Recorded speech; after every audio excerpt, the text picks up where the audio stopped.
Welcome to the deep dive.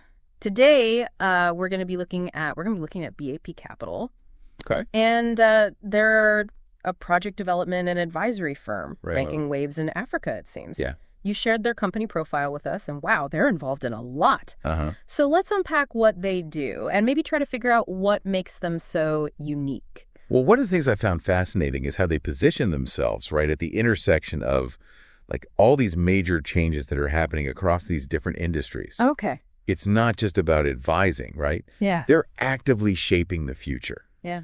by investing their own capital in the projects they believe in. That's a level of commitment you don't see every day. That's a great point. It makes you wonder, why? Why would an advisory firm put their money where their mouth is? I think it shows, they're truly invested in the long-term success of these projects, Okay. and it also aligns their incentives with their clients and partners. Makes sense. Yeah. It's good. It's like they're walking the walk, not just talking the talk. Yeah. Now, their company profile emphasizes this transition to a circular and sustainable future. Uh-huh. And they're focusing on some pretty key sectors in Africa. We're talking biotechnology, education, agriculture, power, and infrastructure development. Yeah, their vision is to be the leading project development and advisory solutions provider. Wow. On the African continent. Ambitious. Ambitious. Yeah. But they seem to have the expertise to back it up. Let's dive into a couple of those areas. Okay. First up, biotechnology. Right. What caught my eye is their focus on alternative protein sources. Yeah. Now, we're talking Interesting stuff. black soldier fly larvae, mealworm larvae, crickets, not your typical ingredients, right? Definitely piqued my interest, too. Yeah. I mean, these sources are incredibly efficient and sustainable, right? Compared to traditional livestock farming. Okay. Insects, for example, they require far less land, water, and feed, making them a really interesting potential solution for food security in a changing climate. So they're not just thinking about the present, they're looking ahead to the future of food production. Exactly. And it sounds like they're not limiting themselves to just food. What else are they doing with biotechnology? Well, their biotechnology practice also kind of explores the industrial applications for these alternative protein sources. Okay. So, think of biofuels and bioplastics. Interesting. Imagine a future where everyday products are made from sustainable, insect-derived materials. Wow, that's incredible. It makes you realize how much potential there is in this field. Absolutely.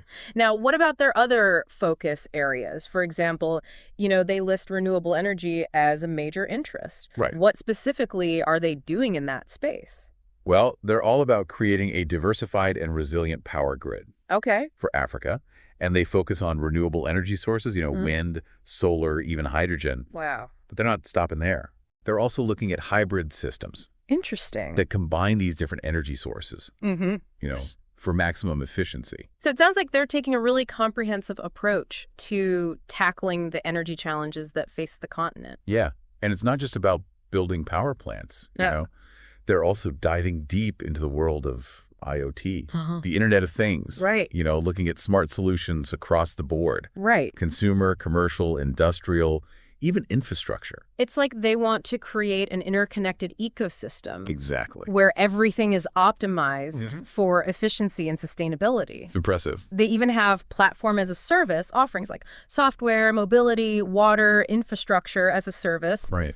It's almost overwhelming, the breadth of their expertise. It's clear they're not afraid to think big, right? Yeah. And really embrace innovation.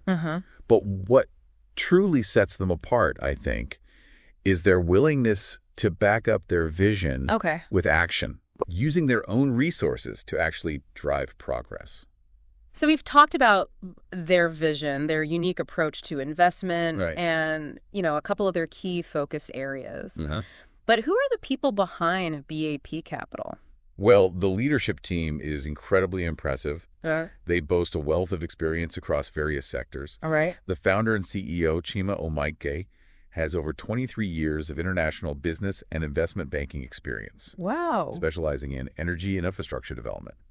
And he's surrounded by a team of, it seems, equally accomplished individuals. Like this. We've got Henry Ona, their partnership and supply chain director. Right. Extensive experience in banking and business development. Okay. They also have Theodore Nwankwo, their product and innovation director, who brings over 15 years of investment banking and business experience to the table. And we can't forget Olibukula A. Ogunson, their engagement and risk director. With over 20 years of corporate banking experience. Right. And, background as a serial entrepreneur. So she adds a unique perspective. Absolutely. It's okay. Together, they bring over 77 years. Wow. Of combined experience. That's a lot. In infrastructure, oil and gas, power, finance, banking, technology, manufacturing, and development. That's a lot of expertise. It really is. To draw on. Yeah. It's amazing how they've managed to assemble such a talented and diverse team. Absolutely. So we've got this impressive leadership team, a clear vision, and a very unique approach to project development and investment. Right. But how do they actually make it all happen? That's a great question, and that's what we'll explore in part 2. Okay, looking forward to it. Of this deep dive. Sounds good. Welcome back to our deep dive into BEAPCapital. We covered a lot of ground already. Yeah, we did. But there's still so much to explore. Lots to unpack. Last time we were talking about their leadership and how they make things happen. Right. And it seems like they have these 2 main ways they work: project advisory services and private equity services. You're right. Those are the 2 key pillars of their service offerings. Okay. So let's start with the project advisory services. Okay. It's fascinating how they cover a wide range of areas. Right. From the initial project development and securing financing Yeah. to even like restructuring existing businesses and developing entire markets. It's like they're a one-stop shop for anyone looking to make a real impact in Africa. That's a good way to put it. But we've already touched on what makes them stand out, right? Right. That willingness to put their own skin in the game. Why do you think that's so important? Well, it goes beyond just providing advice, right? Yeah. By investing their own capital, they become true partners in the projects they undertake. Right. And that aligns their interests with their clients. Yeah. And it demonstrates a really strong belief in the project's potential. So it's about more than just profits then, right? It's about shared success and a commitment to making a tangible difference. Mm-hmm. Now, what about their private equity services? Okay. What makes those unique?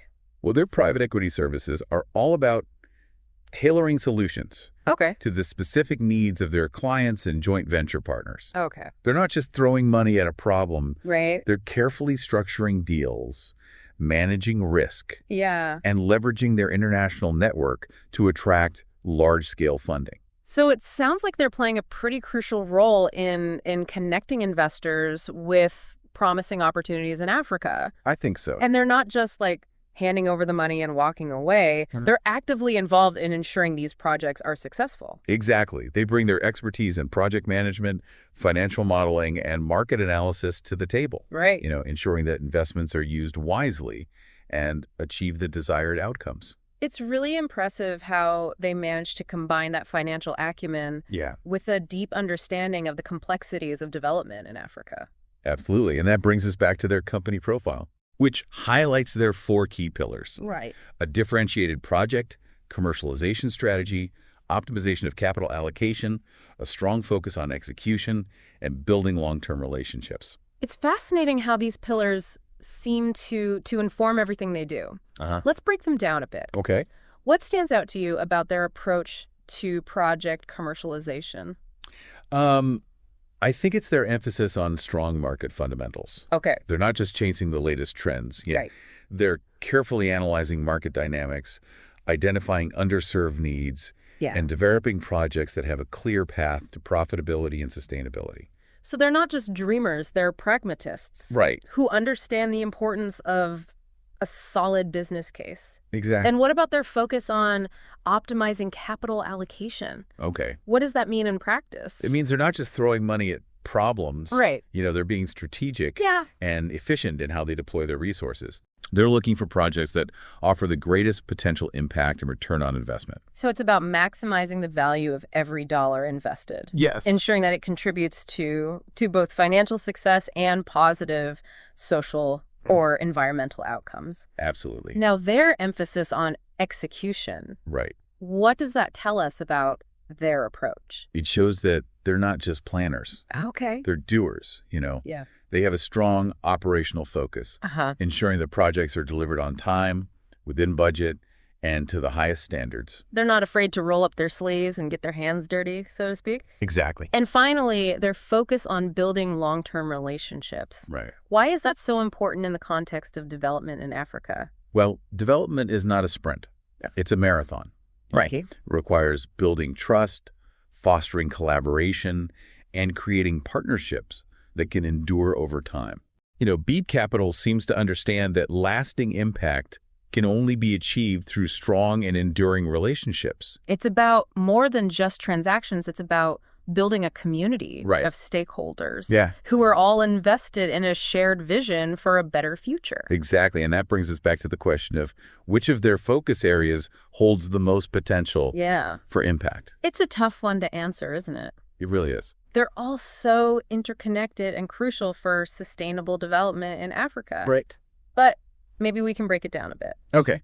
If you had to choose one area where their work could be truly transformative, what would it be and why? That's a challenging question. Yeah. But if I had to choose, I think their work in biotechnology, particularly their exploration of alternative protein sources, has the potential to revolutionize food systems across the continent. Welcome back to the deep dive. It's amazing how much we've learned about BEAPCapital already. It is, yeah. It's not every day you come across a company that combines financial savvy with a real passion for driving positive change in the world. Absolutely. And their focus on Africa is particularly inspiring. Yeah. The continent faces unique challenges, but it also holds such immense potential for growth and innovation. It does. Last time we were discussing which of their focus areas we think could be most impactful. Yeah. And you mentioned their work in biotechnology. Yeah. Particularly their focus on alternative protein sources. Yes, I think it has the potential to address multiple challenges at once. Okay. Food security is a major concern in many parts of Africa. Right. And traditional livestock farming can be so resource intensive and environmentally damaging. So by exploring these alternative protein sources like insects and algae, they could create a more sustainable and resilient food system. Exactly. And let's not forget the potential economic benefits. Imagine if Africa could become a global leader. Wow. In insect farming and the production of insect-based protein products. That would be incredible. It could create jobs, boost exports, contribute to overall economic growth. Absolutely. It's a fascinating example of how innovation can address both social and economic challenges simultaneously. At the same time. It's clear that BEAPCapital is not just about making profits. Right. They're genuinely invested in creating a better future for Africa. Absolutely. They're weaving together a tapestry of progress. Yeah. Tackling these complex issues with a comprehensive and interconnected approach. Before we wrap up this deep dive, I have one final question for you. Right. After learning so much about BEAPCapital, what stands out to you as their biggest strength? That's a great question. Yeah. I think it's their unique ability to combine a global perspective with a deep understanding of the African context. Right. They're not just applying Western solutions to African problems. They're developing solutions that are tailored to the specific needs and opportunities of the continent. That makes a lot of sense, yeah. Yeah. They're drawing on international best practices while also recognizing the importance of local knowledge and expertise. It's like they've found that sweet spot between global ambition and local sensitivity. Well said. I think that's a perfect note to end on. Yeah. Thank you so much for joining me on this deep dive into BEAPCapital. My pleasure. It's been an incredible journey. It has been. Very inspiring to see a company like BEAPCapital leading the way in sustainable and impactful development. Absolutely. Thanks.